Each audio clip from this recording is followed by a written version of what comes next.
ابتدا ہے رب جلیل کے ببرکت نام سے جو دلوں کے بید خوب جانتا ہے۔ السلام علیکم پیارے دوستو، امید کرتا ہوں کہ آپ سب اللہ کے فضل و کرم سے ٹھیک ہیں اور اللہ تعالیٰ آپ لوگوں کو ہمیشہ خوش و خرم رکھے۔ دوستو، آج کی ویڈیو میں آپ کی خدمت میں واش روم کے متعلق چند اہم ہدایات پیش کروں گا اور آپ کو بتاؤں گا کہ آپ کے جسم سے منفی توانائی اور شیاطین کیسے ختم ہوں گے، کیسے کمزور ہوں گے۔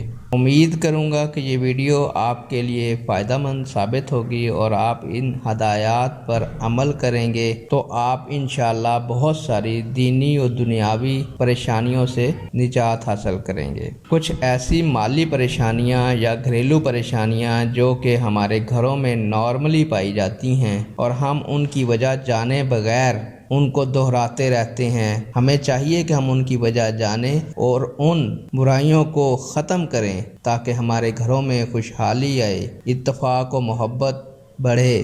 یہ چند اہم باتیں نارمل روٹین کی باتیں ہیں دوستو، جو کہ ہر شخص نے صبح و شام دن میں کئی بار واش روم جانا ہوتا ہے۔ ہر گھر میں یہ پرابلم ہوتی ہے، بچے ہوتے ہیں، بڑے ہوتے ہیں، تو ان کو ان باتوں کو سمجھنا چاہیے اور ان پر عمل کرنا چاہیے۔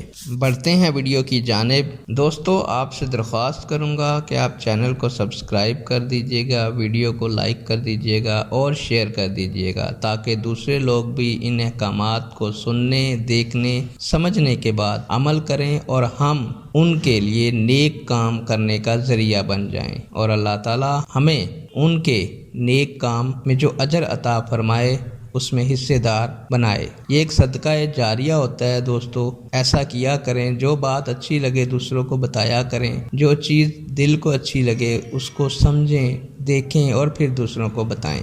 امید کروں گا کہ آپ اس چینل کو سبسکرائب کریں گے، لائک کریں گے اور شیئر کریں گے۔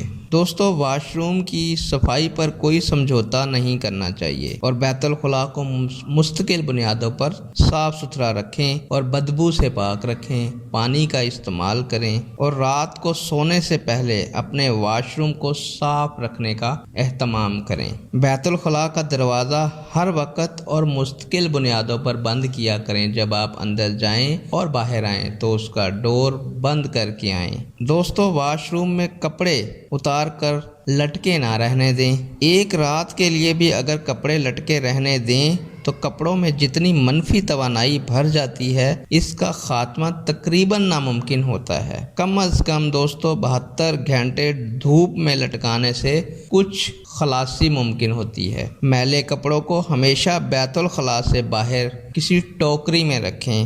واش روم میں کبھی عطر نہ رکھیں اور نہ ہی کوئی خوشبو وغیرہ کا استعمال کریں۔ دوستو، واش روم میں رونے سے سخت گریز کریں، اپنے بچوں کو بھی رونے نہ دیں۔ ایسا کرنا شیاطین کو کھلی دعوت دینا ہے کہ وہ آپ کے جسم میں داخل ہوں یا وہ آپ کے جسم کو جکڑ لیں۔ اس کے علاوہ شادی یا رزق میں دیر ہوتی چلی جاتی ہے، زندگی میں مشکلات بڑھتی جاتی ہیں، بغیر سبب غم اور افسردگی کا احساس ہوتا ہے۔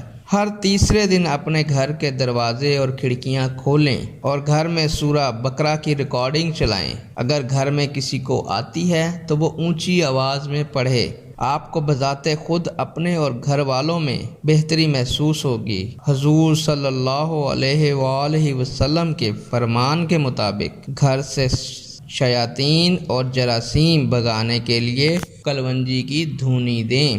گھر میں جگہ جگہ شیشے آویزاں نہ کریں۔ گھر میں ایسی جگہ پر نہ بیٹھے جہاں پر کوئی فوری اٹھ کر گیا ہو۔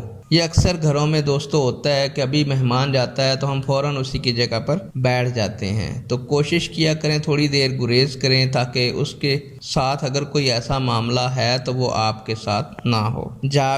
صبح جاگنے پر لمبی لمبی سانس لیجئے اور اٹھتے ہوئے بسم اللہ پڑھیے۔ رات میں سونے کا ایک مستقل وقت مقرر کریں اور سونے سے پہلے سورہ ملک کی تلاوت کریں۔ یہ سورہ عذاب قبر سے حفاظت کا ذریعہ ہے۔ ہر نماز کے بعد آیت الکرسی کی تلاوت کیجیے۔ ہر فرض نماز کے بعد آیت الکرسی پڑھنا کبھی نہ بھولیں۔ دعا کرتا ہوں کہ اللہ تعالیٰ آپ کو اور مجھے ان ہدایات پر عمل کرنے کی توفیق عطا فرمائے اور ہمارے گناہ معاف فرمائے، ہمیں نیکی کی توفیق دے، ہمارے گھروں میں خوشحالیاں آئیں اور ہر شخص کی پریشانی دور ہو جائے۔ نیک دعاؤں کے ساتھ آپ سے اجازت چاہتا ہوں۔ اللہ تعالیٰ آپ کے روزی رزق میں برکت ڈالے اور آپ کو حاسد کے حسد، ظالم کے ظلم سے نجات عطا فرمائے۔ اللہ حافظ۔